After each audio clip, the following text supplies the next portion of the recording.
सभी पार्टियों के दिग्गज मैदान में उतर चुके हैं, धुआंधार प्रचार में जुटे हुए हैं। और इसी कड़ी में आज बीजेपी की विजय संकल्प यात्रा देहरादून के विकासनगर पहुंची।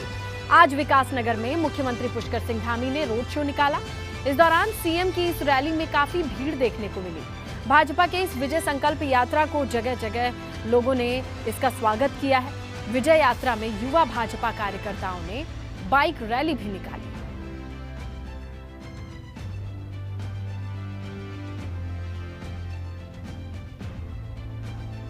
तो देखिए, भाजपा का मिशन 2022 और इसके तहत विजय संकल्प रैली की तस्वीरें देख रहे हैं आप। जो तमाम युवा हैं वो बाइक लेकर के सड़कों पर उतरे। जोश देखने लायक था और इस कार्यक्रम में सीएम धामी मौजूद रहे, कार्यकर्ताओं से मिले, उनका जोश और भी बढ़ाया। इसके अलावा कृषि मंत्री भी थे साथ में, उनका स्वागत किस तरीके से हुआ। तो कुल मिला के देहरादून की तस्वीरें हैं भाजपा की विजय संकल्प रैली को लेकर। जाहिर तौर पे अब चुनाव में ज्यादा वक्त तो है नहीं, ऐसे में तमाम पार्टियां अपने पूरे दम खम के साथ मैदान में उतरी हुई हैं। उसी की बानगी ये तस्वीरें हैं जहां बीजेपी की विजय संकल्प रैली है। देखिए किस तरीके से तमाम युवा बाइक पर सवार होकर इस रैली का हिस्सा बन रहे हैं। हाथ में बीजेपी का झंडा थामे तमाम कार्यकर्ताओं को और समर्थकों को आप देख सकते हैं। सीएम धामी भी मौजूद रहे हैं, कृषि मंत्री मौजूद रहे हैं और किस तरीके से उनका स्वागत हुआ है ये भी आपके सामने है। तो जैसे चुनावी रंग गाढ़ा होता जा रहा है, लोगों का जोश भी साफ तौर पे नजर आ रहा है।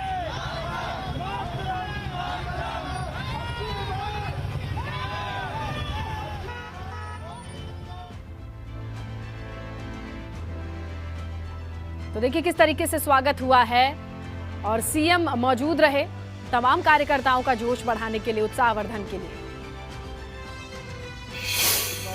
लोकार्पण शिलान्यास किया गया है और भविष्य के लिए भी बहुत सारी योजनाएं यहाँ से प्रस्तावित की गई हैं। निश्चित रूप से हम उत्तराखंड के हर कोने कोने में जो विकास की योजनाएं हैं उनको धरातल पर उतारने का और उनको शुरू करने का काम कर रहे हैं। हमारा लक्ष्य है कि 2025 तक हमारा राज्य देश का श्रेष्ठ राज्य बने, उसके लिए हम काम कर रहे हैं। और देहरादून के विकासनगर में जन संकल्प रैली के बाद सीएम पुष्कर सिंह धामी रुड़की पहुंचे, जहां उन्होंने कई विकास परियोजनाओं का लोकार्पण किया, शिलान्यास किया। इसके बाद सीएम धामी झबरेड़ा में कृषि मेला में भी शामिल हुए। सीएम के साथ विधायक देशराज कर्णवाल थे, सुरेश राठौड़ थे और कई पदाधिकारी भी थे जो इस कार्यक्रम में शामिल हुए हैं।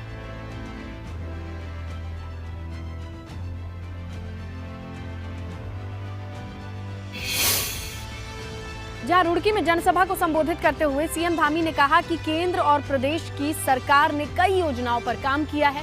प्रदेश में रोड की व्यवस्था हो या किसान या गरीब या नौजवानों को नौकरी या बुजुर्गों के लिए पेंशन, क्या कुछ उन्होंने कहा वो भी सुनिए। आप दिल्ली से रुड़की आते थे, रुड़की से आप हरिद्वार आते थे या हरिद्वार से आप देहरादून जाते थे या आप हरिद्वार से काशीपुर की तरफ जाते थे, तो आपको किस तरह की सड़क दिखाई देती थी? आप देखते होंगे भाइयों बहनों, ऐसा लगता नहीं था कि सड़कों पर गड्ढे हैं, लगता था कि गड्ढों के ऊपर सड़क बनी हुई है। मोदी जी के आने के बाद इन सब चीजों में अभूतपूर्व तरीके से परिवर्तन हुआ है।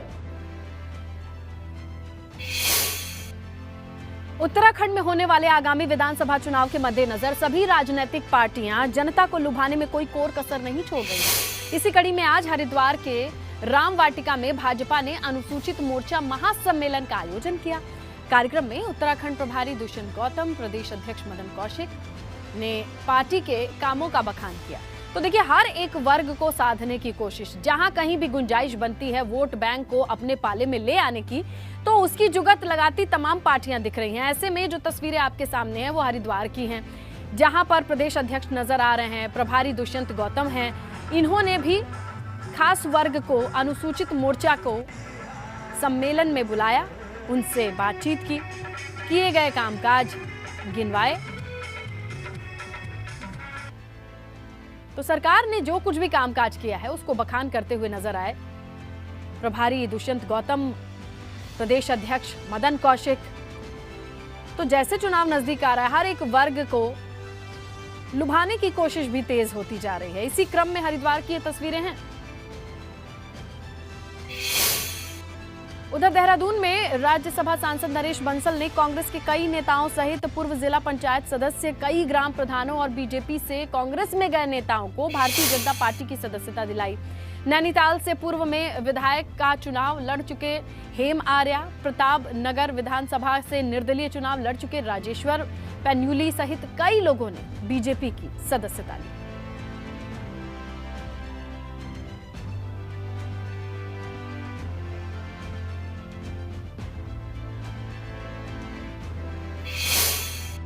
भारतीय जनता पार्टी के नेता और नीति इससे प्रभावित होकर के भारतीय जनता पार्टी में समर्पण के साथ कार्य करने का निश्चय किया है।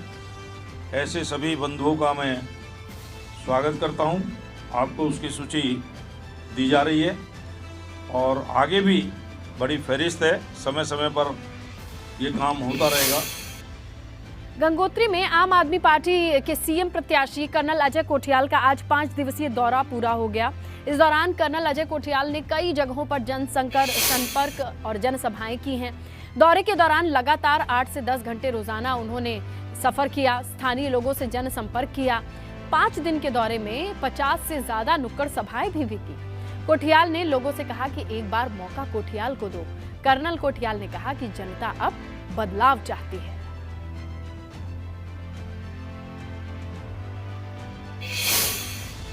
दिल्ली के मुख्यमंत्री और आम आदमी पार्टी के राष्ट्रीय संयोजक अरविंद केजरीवाल कल यानी कि 3 जनवरी को देहरादून आएंगे।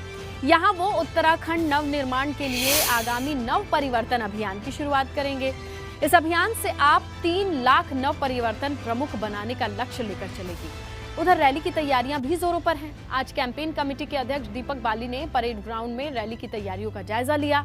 तो उधर केजरीवाल की रैली को लेकर उत्तराखंड आम आदमी पार्टी ने प्रेस कॉन्फ्रेंस करके बताया कि कल केजरीवाल 5वीं गारंटी का भी ऐलान करेंगे।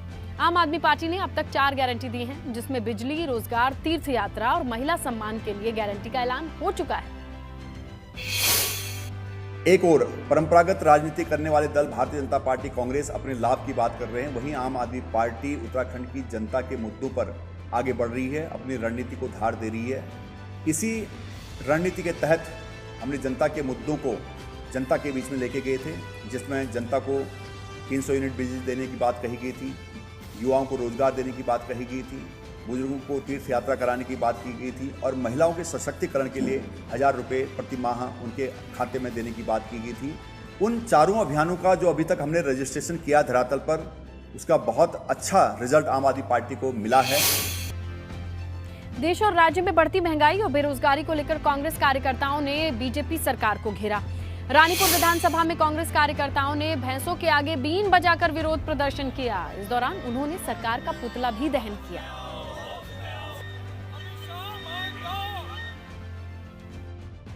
महंगाई से जो देश की जनता और क्षेत्रीय जनता त्रस्त हो रही है, उसके लिए हमने ये प्रदर्शन किया है। गैस का सिलेंडर 900 के पार हो चुका है, सब्जी 100 के पार हो चुकी है, तेल 200 के पार जा रहा है। महंगाई दिन प्रतिदिन इतनी बढ़ती जा रही है कि अब आम आदमी की थाली से रोटी गायब होती जा रही है। उसी के विरोध में हमने भैंस रूप की संख्या देकर उसको एक भैंसे के रूप में हमने उसको खड़ा करके उसके आगे बीन बजाई और फिर उनका पुतला दहन किया। पिथौरागढ़ की गंगोलीहाट विधानसभा सीट की ये सीट अब तक बीजेपी के कब्जे में रही है, मगर इस बार कैसा है सियासी समीकरण, इसी पर बात करेंगे।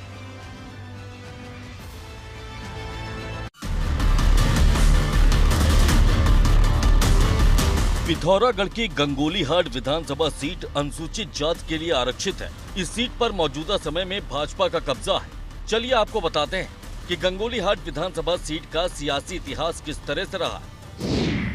इस सीट पर सबसे पहले 2002 में विधानसभा चुनाव हुआ था। 2002 में कांग्रेस के नारायण राम आर्या की जीत हुई थी, जबकि भाजपा के जोगाराम टमटा दूसरे स्थान पर रहे थे। 2007 में चुनाव में जनता का मूड बदला और भाजपा के जोगाराम टमटा विजयी हुए, जबकि कांग्रेस के नारायण राम आर्य चुनाव हार गए। 2012 के चुनाव में जनता ने फिर से बदलाव का मन बनाया और कांग्रेस के नारायण राम आर्य चुनाव जीत गए, जबकि भाजपा की गीता ठाकुर चुनाव हार गई। 2017 चुनाव में भाजपा की मीना गंगोला की जीत हुई, कांग्रेस के नारायण राम आर्य चुनाव हार गए। मीना गंगोला को यकीन है कि जनता इस बार भी भाजपा का ही साथ देगी। जो कार्य मैंने इन 4.5 सालों में किया, चाहे शिक्षा के स्तर पर हो, स्वास्थ्य का स्तर पर हो, या सड़क कहूँ, पेयजल कहूँ, और बहुत अच्छा काम सरकार ने किया है। और बहुत सहयोग मुझे जब भी मैं जो भी योजनाएं मैं लेकर के माननीय मुख्यमंत्री अपने तक ले गई, वो मेरे सब काम हुए। इस सीट का सियासी इतिहास बताता है कि जनता एक पार्टी पर भरोसा नहीं करती। 2002 से लेकर अब तक के आंकड़ों पर नजर डालें तो 2 बार कांग्रेस और 2 बार भाजपा जीत दर्ज कर चुकी। ये साफ है कि पहाड़ की जनता के पास ज्यादा विकल्प नहीं है, इसीलिए वो कभी कांग्रेस तो कभी भाजपा को वोट करती है। लेकिन इस बार आम आदमी पार्टी भी पहाड़ पर काफी सक्रिय है, इसीलिए जनता के पास एक और ऑप्शन भी है जो भाजपा और कांग्रेस के लिए खतरे की घंटी हो सकता है। एबीपी गंगा के लिए पिथौरागढ़ से योगेश पाठक की रिपोर्ट। चलिए अब आपको दिखाते हैं कि गंगोलीहाट सीट की जनता के बीच बड़े मुद्दे आखिरकार हैं कौन कौन से। तो देखिए, पहला मुद्दा आता है भूमि का मालिकाना हक, ये बड़ा मुद्दा है।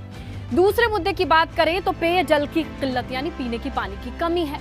तीसरा मुद्दा आता है विधानसभा क्षेत्र की जो सड़कें हैं ना, वो बुरी हालत में है। चौथे मुद्दे की अगर आप बात करते हैं तो डिग्री कॉलेज, जी हाँ, इसके खुलने के बाद से भी सुविधाओं की कमी देखी जाती है। पांचवा है बदहाल स्वास्थ्य सेवाएं, इसकी कमी भी लोग महसूस करते हैं। चलिए अब आपको दिखाते हैं कि गंगोलीहाट विधानसभा के सीट पर जो रहवासी हैं, जो लोग हैं, उनका राय क्या है। इस सीट के लोग अपने विधायक के किए गए कामकाज से संतुष्ट कितने हैं। बेनाग में मेन समस्या पानी की थी। नाम विधायक के समय में पानी का सब कुछ काम हो गया था, लेकिन अभी तक ये नलों में पानी नहीं आया। बेरीनाग के या गंगोलीहाट के गणाई गंगोली की यहाँ पे स्वास्थ्य बेहाल है। यहाँ पर जो भी मरीजा आते हैं, रिफर सेंटर बन चुका है। भारतीय जनता पार्टी ने पिछली बार चुनावी वादे में किया था कि हम हर किसी को भूमि का मालिकाना हक दिलाएंगे, लेकिन वर्तमान समय में भूमि का मालिकाना हक के संबंध में भाजपा सरकार कोई काम नहीं कर रही है। शिक्षा के लिए मानो तो हल्द्वानी, पिथौरागढ़, वो बीएससी एमएससी जो हमारे युवा वो हैं वो जाते हैं, ये सब हल्द्वानी जाते हैं, कोई देहरादून जाता है। तो महिलाएँ हैं जो मतलब डिलीवरी वाली होती हैं, उनको यहाँ से करीबन 80 किलोमीटर दूर पिथौरागढ़ जाना पड़ता है। और वहाँ पर भी ये हुआ कि मतलब कभी कभी तो नंबर ही नहीं पड़ता, एक दो दिन रुकना पड़ता है। उत्तराखंड का एक और सबूत देश के लिए कुर्बान हो गया। शुक्रवार सुबह जब खबर आई कि ड्यूटी के दौरान हवलदार प्रदीप थापा शहीद हो गए, तो मानो खबर मिलते ही परिवार में उदासी छा गई। 39 साल के हवलदार प्रदीप थापा 19 साल पहले सेना में भर्ती हुए थे। अभी वो गोरखा राइफल में तैनात थे। उत्तराखंड का ये सपूत अपने पीछे पत्नी सुजाता थापा, 2 बेटी और 1 बेटा छोड़ गया है। उनकी बड़ी बेटी 12 साल की है, छोटी बेटी 10 साल की है, बेटा अभी 1 साल का है। अभी ज्यादा वक्त नहीं बीता जब प्रदीप छुट्टी लेकर घर आए थे।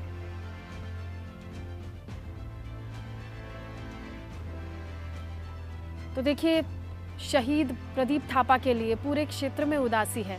आसपास के गांव से भी लोग आते हैं अपने मिट्टी के इस लाल को आखिरी सलामी देने के लिए। अगर आप इनके जीवन को देखें तो 19 साल पहले सेना में सेवाओं के लिए भर्ती हुए थे, गोरखा राइफल में तैनात थे, पत्नी है, 2 बेटी है और 1 बेटा है। कुछ ही महीने पहले छुट्टी लेकर थापा अपने घर पर भी आए थे, घर वालों के बीच मौजूद थे, लेकिन अब इस बार उनकी वापसी तिरंगे में लिपट करके हुई है। नागालैंड में शहीद प्रदीप थापा की तैनाती थी और वहीं से उनकी खबर आई। 19 साल पहले पूरे जोश और जज्बे के साथ देश को अपने सेवा देने के लिए समर्पित हुए थे। और आज आप इन तस्वीरों को देखिए कि पूरे क्षेत्र में किस तरीके की उदासी है, मातम है, शोक है। तो मुख्यमंत्री पुष्कर सिंह धामी और सैनिक कल्याण मंत्री गणेश जोशी ने अनारवाला पहुंचकर शहीद हवलदार प्रदीप थापा के पार्थिव शरीर पर पुष्पांजलि अर्पित की। उनकी अंतिम यात्रा में शामिल हुए। उन्हें ईश्वर से अमर शहीद की दिवंगत आत्मा की शांति देने की प्रार्थना की। सीएम धामी ने इस दुख की घड़ी में परिवार को ढांढस बधाया। बड़ा हम लोगों को सबको बड़ा दुख है। हम भगवान से प्रार्थना करते हैं कि भगवान अपने श्री चरणों में उनको स्थान दे और उनके परिवार के लोगों को जो एक असमय इतना बड़ा कष्ट आया है, उस कष्ट को सहन करने की शक्ति प्रदान करे। हम सभी शहीद के प्रति उनको नमन करते हुए उनके सब परिवार के लोगों के साथ हैं। और हर संभव हमारी सरकार ऐसे शहीदों को स्मरण रखने के लिए उनके परिवार के साथ खड़ी है।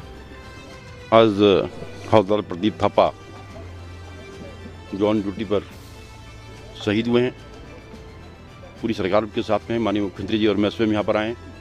अभी उनके परिजनों ने कहा कि उनकी जो वाइफ है इंटर पास है और शायद फार्मासिस्ट या कुछ डिप्लोमा उन्होंने किया हुआ है, तो हमारी पूरी कोशिश होगी कि उनको जो है कहीं ना कहीं सरकारी विभाग में समाहित किया जाए।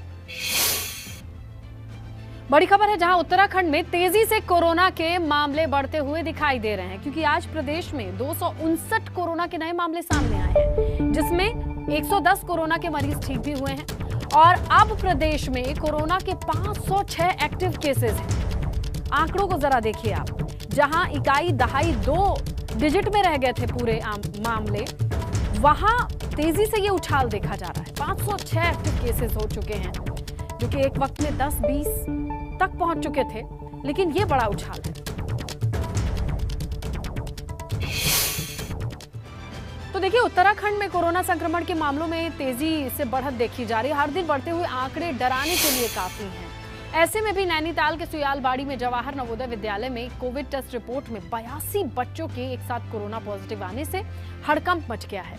इससे पहले विद्यालय में 30 दिसंबर को प्रधानाचार्य समेत 8 बच्चे पॉजिटिव मिले थे, जिसके बाद से 488 बच्चों के सैंपल भेजे गए हैं।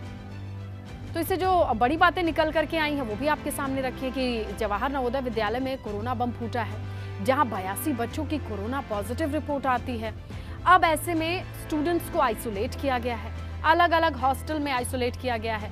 70% बच्चों में बुखार, खांसी, नाक बंद की शिकायत है और 30 दिसंबर को ही ये पता चला था कि प्राचार्य और 8 बच्चे हैं जो पॉजिटिव हैं। इसके बाद 488 बच्चों के सैंपल भिजवाए गए।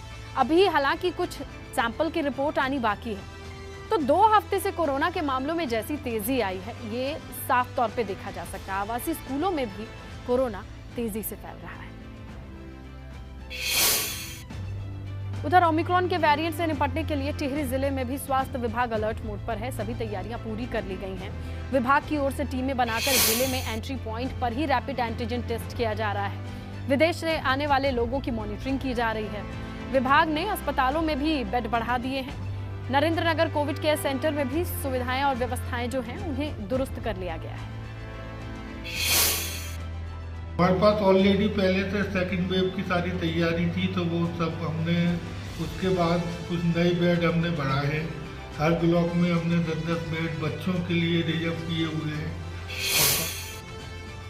देश भर में कल यानी 3 जनवरी से 15 से 18 साल के बच्चों को कोरोना की वैक्सीन लगाई जाएगी। उत्तराखंड में भी स्वास्थ्य विभाग ने तैयारी पूरी कर ली है। बागेश्वर हो, मसूरी हो, यहाँ पर एसडीएम ने बैठक कर ली है और तैयारियों की स्थिति को जाना है।